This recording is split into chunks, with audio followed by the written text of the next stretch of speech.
Ladies and gentlemen, welcome to Dropkixx Wrestling. I'm the mysterious, disembodied voice. At my side, the fabulous Lucas Jackson, and he's going to help me take you back now to Southend in May for a huge Rumble match. And here we are, entry number 1, Dodge City, Dan Eels, former Dropkixx European Cruiserweight Champion. And as we know, earlier in the match, we saw a three-way triangle match for the Cruiserweight Championship, which afterwards, Dan Eels made a statement, sending a statement directly to the champion at this point. Quite so, ran off with the champion's belt after a very low blow from behind. We saw him steal the belt earlier on this evening, and well, he's put the belt down now and he's picked up a chair. And it looks like he's going back up and standing next to the entrance. I don't know what that tactic is, because obviously wrestlers will be entering at 6-second intervals in this. Well, the first one won't. The first one will be coming about now. number 2.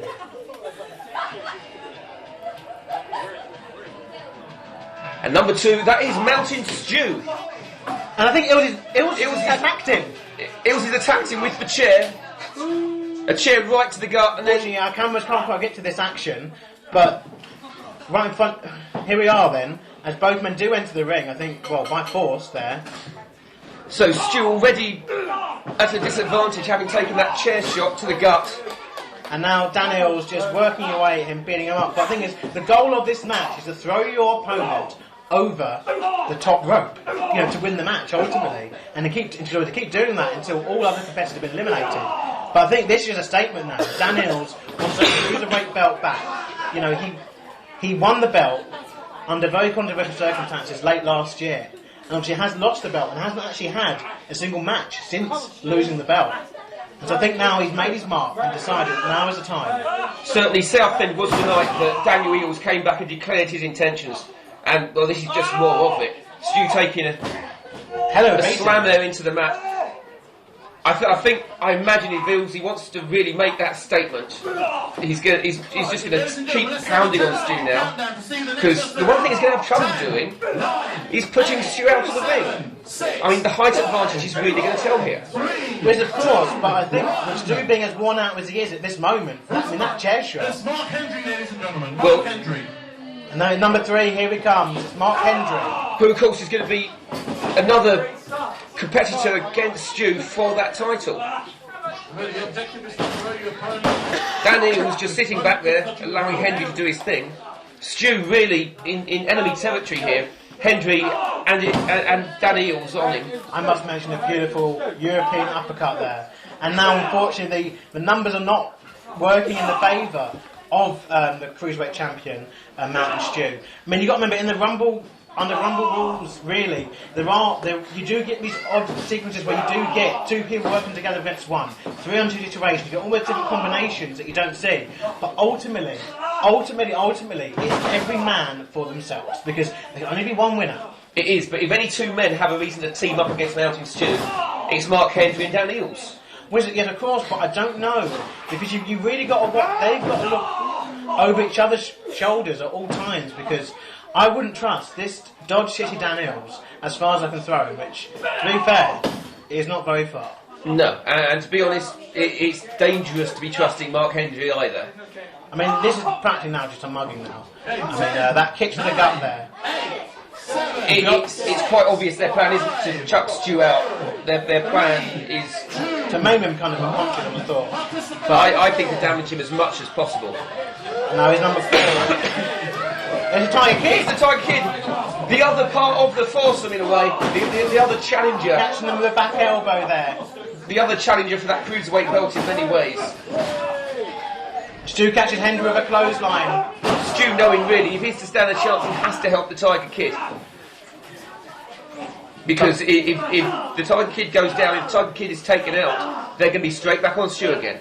Yes, but I think now the numbers are working in Stew's favour, you could say, as I think they've both had them in the corner now, and I think Stew now is exacting some revenge on Hendry, while Tiger goes after Dan Eels.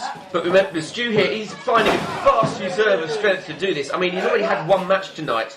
Oh, and I think he's just sustained a massive beating, but And there goes a Tiger. No. He hangs on just about. As Stu comes in for the save, Eelsy now being choked out in the corner. Hendry flat on his back on the mat. Here comes our next entrant. Who is it? Mad Dog Kevin Richmond. He's straight up against Mark Hendry here, taking it straight to the youth of Dropkixx. I mean, you've got to imagine that Mad Dog Kevin Richmond is an outsider into this match, but as we know from that rumble that was won by Matt Ball back at Ilford a couple of months ago, anything can happen in under these situations. Outsiders can triumph. No, they really can, because you get these weird alliances and combinations that happen that you wouldn't see in a traditional one-on-one or two-on-two tag match at Dropkixx. As I believe that was a splash there by Mountain Stew. There's a lot of random chances, and of course, at the beginning here, you've got 4 very capable wrestlers all coming in very early, including cruiserweight champion Mountain Stew, who might have been one of the favourites for this. But the tactic that I think's been missed crucially by Dan Eels here in the Rumble is that you want to make it so that it's a one-on-one match, because you have more chances of winning that way. You better when you start first, because you're just wasting energy, because you've got to wait now for all the other competitors to come out in this huge Rumble match. And Eels is out. Hendry's out. Hendry sneaked up behind Stu. Stu put out Eels. Hendry stuck up behind and put Stu out. And here comes Freddie Cornell, of all people. This could be interesting. Freddie Cornell's not always fared well in rumbles. Was going for Mad Dog Richmond, but walked away for a shot at Hendry. He's gone after him now. And he's doing remarkably well, considering his former success rate in rumbles. I think this is the longest he's survived in one. I believe so too. And he's really taking it to him. He's even trying for elimination here on which is the thing to do. I mean, it's about time. You know, you can't, if you waste time. I think as well. Yeah. Now we've got Tiger there in the corner. 6, 5, 4. Tiger King not as in the corner as Captain Blackthorn, and Hendry taking a series of knees. And a new competitor in. Stephen Doherty of the Dropkixx Tag Team Champions, and I think he's just embarrassed Freddie Cornell there. I don't think that's something which is going to get us our PG rating. Well, here. I'm not at all surprised after what happened earlier in the evening between those two. Freddie Cornell getting the Scotsmen disqualified when really it was Freddie Cornell who brought the foreign object to the ring. Yes, of course, but I mean, I would guess that there'll be a rematch of those titles coming very, very soon.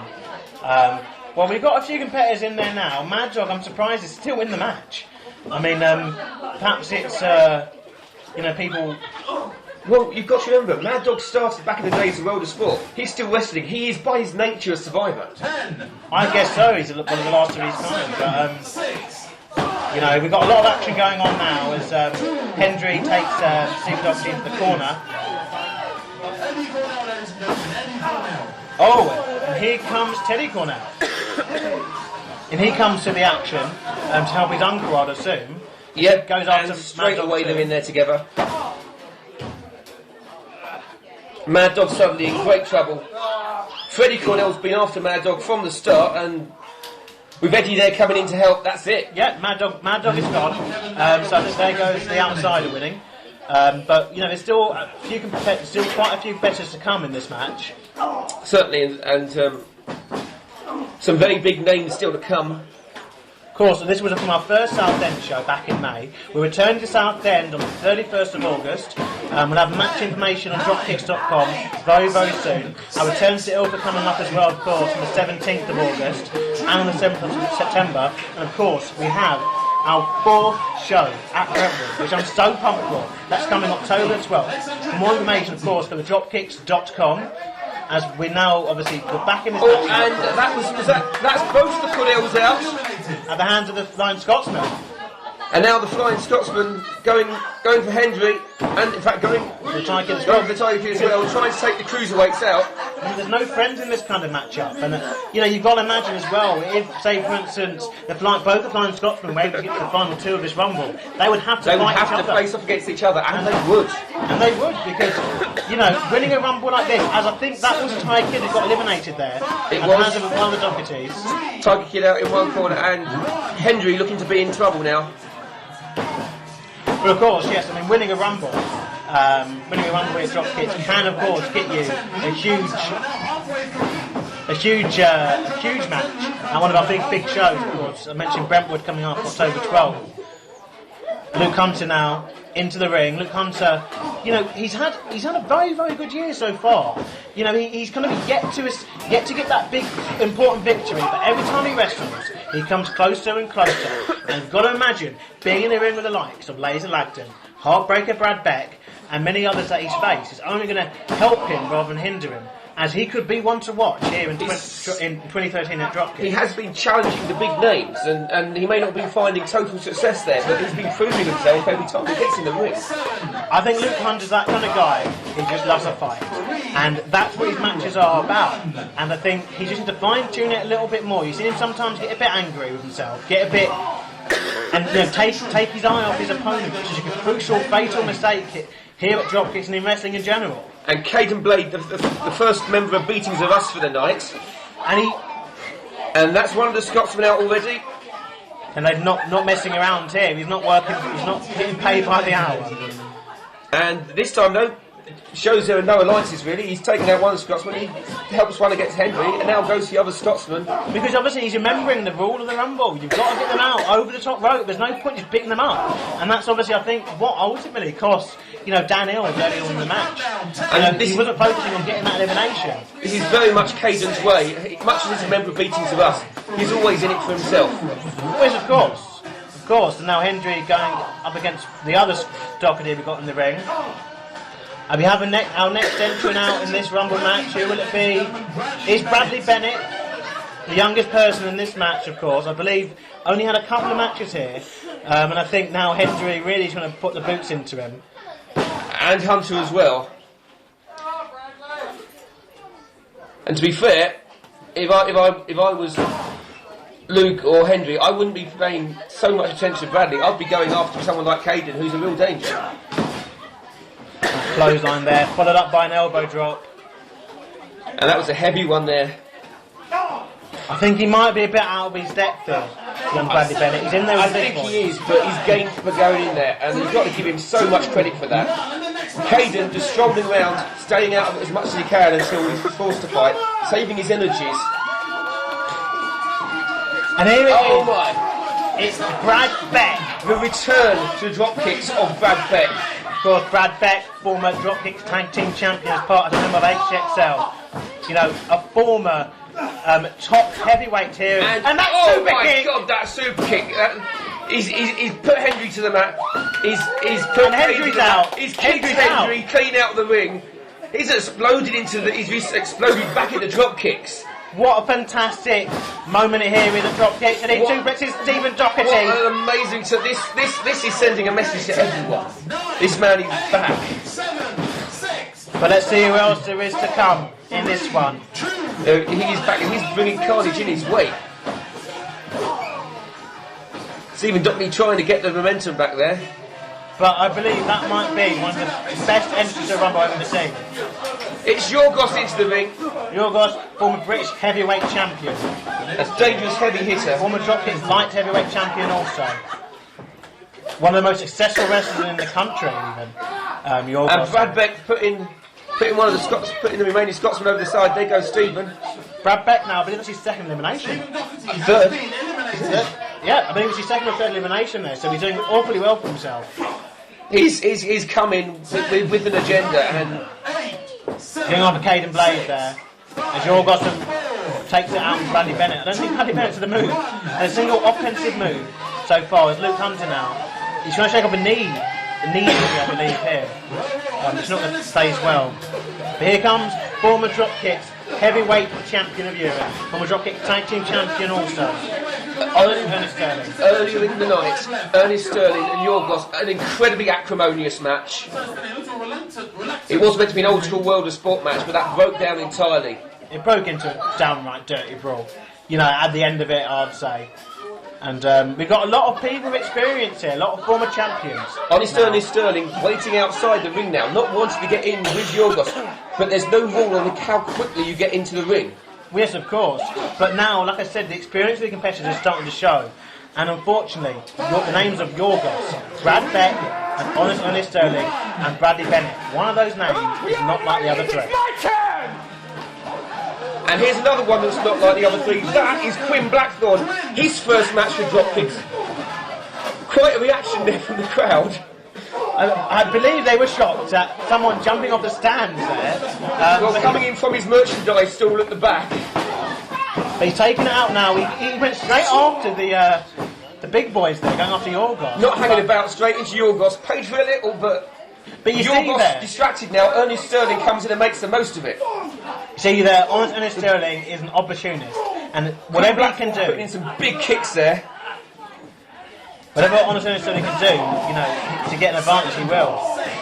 We've got a lot of action going on in the ring. I mean, Bradley Bennet is still in this match, you know, despite taking such a beating. Quite so. Ernest Sterling now taken away from Yorgos by Luke Hunter. Yorgos dealing with Quin. Brad Beck taking a bit of a breather, making the most of his chance. I think Bennet might be out there on the left-hand side by Cayden Blade. Brad Beck going for it. He can't quite get Cayden Blade over though. But Brad's using that as a chance to get back in again. Frank Hale has come in and found a stricken Quin Blackthorn, and Quin Blackthorn taking the low road there. And Bradley's coming up. Well, Bradley made an attempt on Quin. I believe that's Frank has entered as well. Frank Hale rather came in on. And he's now gone for Luke Hunter. Everything going off all over the place here. So there's so much action going on in this one, fans. Luke Hunter and Yorgos have found each other again. Here comes Josh Faulkner, Mr. Rumble. Well, Josh Faulkner's going to want to go for Brad Beck because Josh Faulkner's got the record for the most people over the ropes in Dropkixx Rumbles. Yes, he has indeed. He has indeed. And Brad Beck, after that beginning, you're not going to want to leave him in there for very long. We've got a lot of action going on here. And, well, Faulkner adding to his total there. There goes Quin. Luke Hunter going on his back, thanks to Frank Hale. I believe it's thanks to Brad Beck, but Frank Hale picking away the pieces. But the thing is, in a rumble, unlike any other match, you're actually advantaged by being on your back in the middle of the ring. Because, you know, you have to get over the top rope, and it's a very, very difficult job, especially due to tiredness, due to kind of, you know, what the fatigue that happens in these matches so often. It can be difficult to get thrown over the top rope, but we've got so much actually going on here. We're trying our best to keep up with it, and we do have Bradley Bennet thrown out of the hands of Josh Faulkner there, adding to his total. Now Josh going back after everyone. You see, Josh is making sure that he's fighting for himself. And this one, of course, because a huge opportunity could happen for one of these wrestlers if they were to win this match. This might be easier. As we do have a lot of action going on. Frank almost out the hands of Luke Hunter. I think at some point, was that Tony Kemp came in at some point there? I believe so, but I think Frank's made elimination, but I'm not too sure of. Or was that Luke Hunter? No, Luke Hunter's eliminated Frank, I believe. It looks to be. Yeah, Luke Hunter eliminated Frank. The ropes at that bottom corner there, you've got Ernest Sterling, I think. Did you have? And now Lagden's in the match as well. Lagden and the Nemesis Tony Kemp going at it, of course. Their bloody brawl, which unfortunately I wasn't able to give commentary on. You know, just absolutely devastated the fans. It did, and Brad Beck coming in to helping out his former tag team partner there, Lazer Lagden, and taking Kemp down. Oh, but Brad Beck with a super kick Betrays his former. sending his former tag team partner out of the match. And that just shows, you know, it's every man for themselves. And of course, Brad Beck making his return to Dropkixx after about a year and a half absence and wanting to make a point. Well, taking out the biggest guy in the match, and the Nemesis has gone as well. There have been statements from Beck on Twitter saying he's after the heavyweight belt. He's not interested in tag teams anymore. So Lazer Lagden there finding that out the hard way. I believe that is Brad Beck's fifth elimination in this match.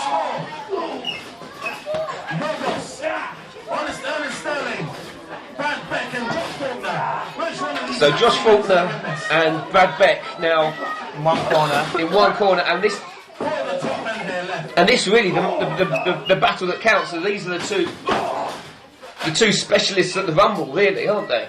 Yes, of course, but you've also got two big heavyweights in there. Remember, former British heavyweight champion Yorgos, former Dropkixx heavyweight champion, Earnest Sterling. So, at this point, it really is so hard to call. If you've got to pick someone up and dump them over the top rope, these are the guys that have the strength to do it. Yes, of course. That's Faulkner there taking it out on Earnest Sterling on the floor. As Yorgos and Brad Beck go at it in the corner. They've had some wars over the years. I've been there in fact at ringside for some of those. In the corner of Brad Beck. As Faulkner and Yorgos team up there to send both unfortunately Earnest Sterling crushing into Brad Beck and Earnest Sterling, no, is he gone? He's gone. He's hanging on. He's hanging on. He's hanging on there. He's got his ropes wrapped around and Yorgos goes out.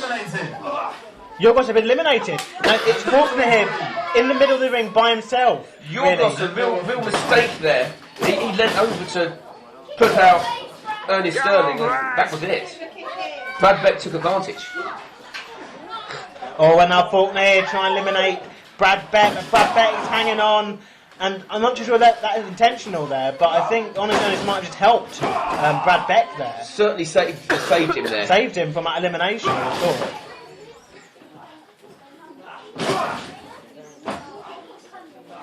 And now, Earnest starting to work on young Faulkner.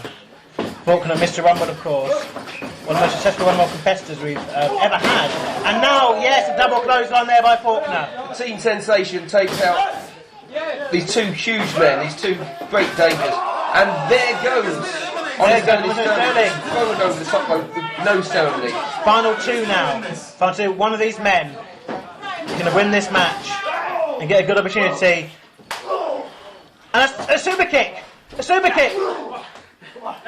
Faulkner staying in. I think Faulkner's knocked out though. But Earnest Sterling seems to be holding. He's dead weight.